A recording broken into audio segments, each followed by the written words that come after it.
नमस्कार, मैं पलक त्रिवेदी और आप देख रहे हैं इंडिया न्यूज का डिजिटल प्लेटफॉर्म। राजनीति में कब क्या हो जाए ये कहना बेहद मुश्किल है। देश के मौजूदा राजनीतिक हालात में शायद ही कोई ये सोच सकता है कि कांग्रेस और बीजेपी के नेता हाथ मिला सकते हैं, लेकिन महाराष्ट्र के मालेगांव में ऐसा कर कांग्रेस और बीजेपी नेताओं ने सभी को चौंका दिया है। ऐसे में मालेगांव महानगर पालिका में मेयर और डिप्टी मेयर के चुनाव में पेच फंस गया है, क्योंकि वहां किसी भी पार्टी को स्पष्ट बहुमत नहीं मिल पाया है। कांग्रेस और बीजेपी दोनों इस अनोखे गठबंधन को लेकर हैरान और परेशान है।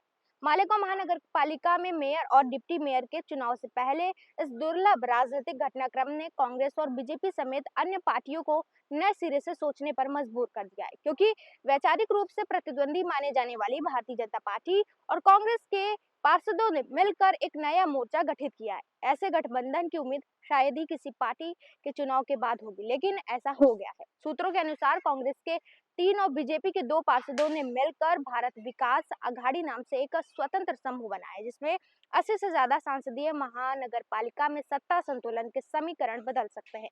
मौजूदा स्थिति में किसी भी दल के पास स्पष्ट बहुमत नहीं है। सूत्रों के मुताबिक नए मोर्चे का नेतृत्व कांग्रेस पार्षद एजाज बैग करेंगे। हालांकि मालेगांव महानगर पालिका चुनाव के नतीजे घोषित हो चुके हैं, लेकिन महापौर और उप महापौर का चुनाव अभी होना बाकी है।